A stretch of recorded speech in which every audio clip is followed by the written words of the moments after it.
This is the Honda Brio RS. Is it worth the money? Let's find out.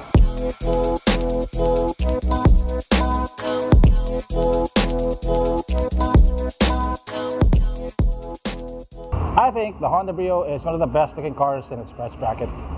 It's a budget car, but I wouldn't be ashamed to be seen driving one, which is something that I can't say about its main competitor. It may only have halogen headlamps and halogen fog lamps, but the rest of the car make up for those shortcomings. It looks low, it looks aggressive, it looks sporty, and it looks very tastefully done. I have to say, Honda knows how to do sporty. If you look at its competitors like the Toyota Wigo TRD, for example, you can tell that they went for sporty but didn't quite get there. This, on the other hand, is a cool looking car. The color choice is also excellent for its target demographic.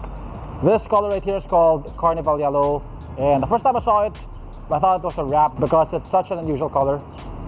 The Honda Brio is 3,815 millimeters long, 1,680 millimeters wide, and 1,845 millimeters tall. The wheelbase is 2,405 millimeters. So the Blacktop gets a blacked out roof. The RS and the RS Blacktop get 15-inch wheels. The lower models get 14s. I think the most significant difference here are these side skirts. They make the car look lower and more sporty. So over here you get these sharp offset lines which give the car a more dynamic look. Here at the back, the Brio gets halogen tail lamps. It gets a spoiler with a third brake light. And the RS variant gets this diffuser right here. One advantage of the Brio over the Wigo is that you can open the liftgate from the back without having to use your key. So in here you get 258 liters of cargo space with the second row seats up. So with the second row seat down, you get 700 liters of cargo space, but you don't have a flat flooring, as you can see.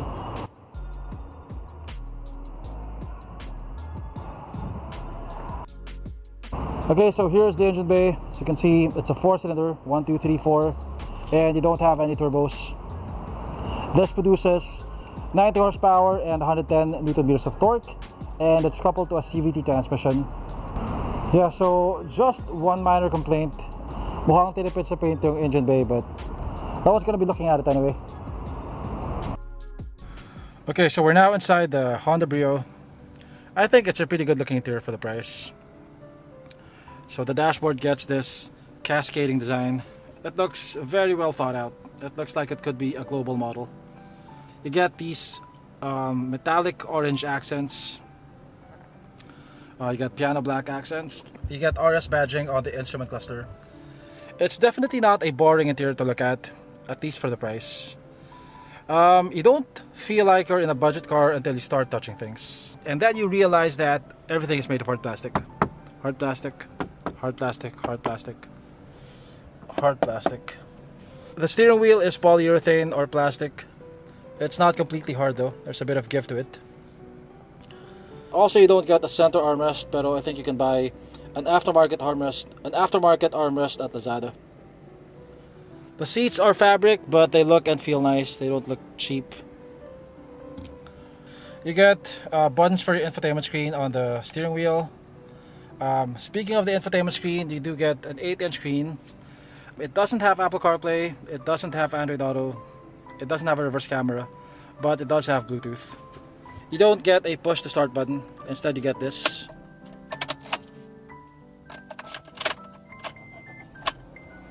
You don't get cruise control.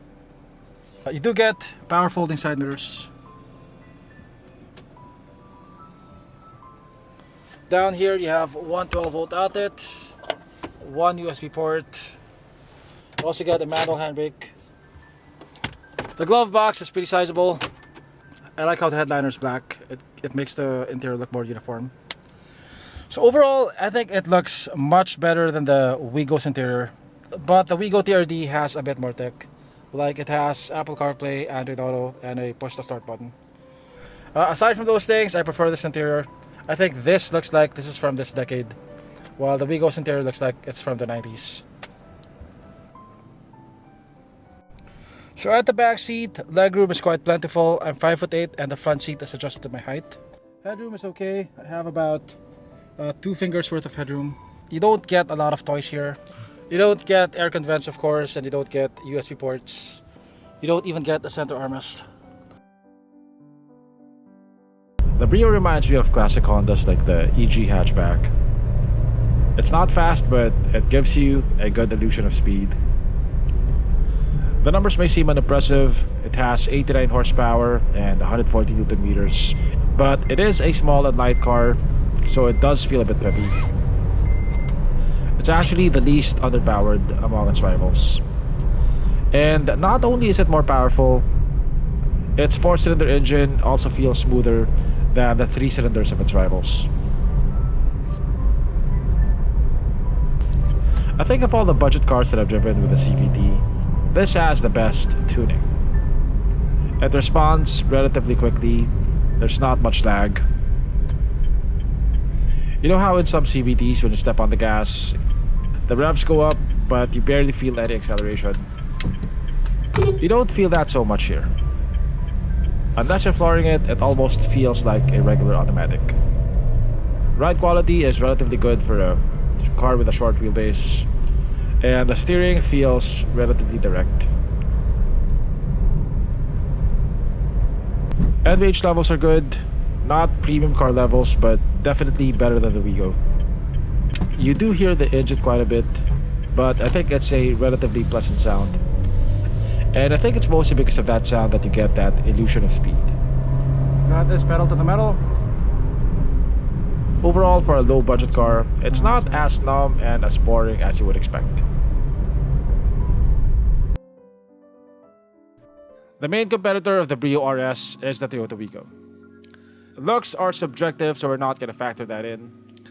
The main advantage of the Wigo is that it just has a bit more tech. It has a reverse camera, a push start button, it has Apple CarPlay and Android Auto.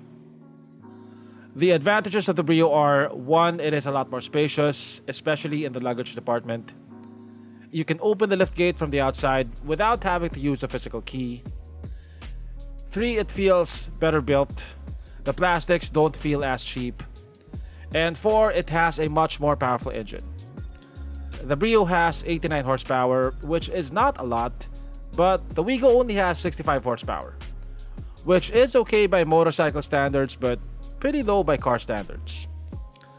If you were to ask me, the tech, like the reverse camera, Android Auto, Apple CarPlay, even the push start button, you could have those installed later on.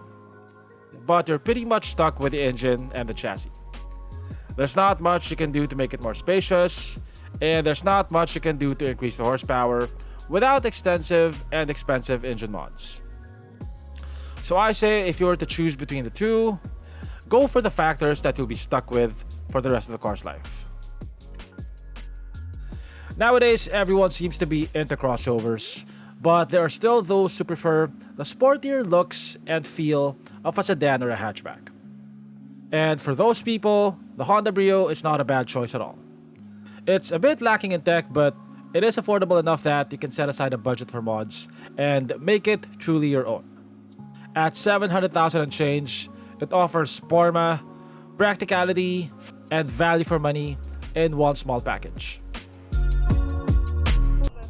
Thanks for watching, and I'll see you on my next video.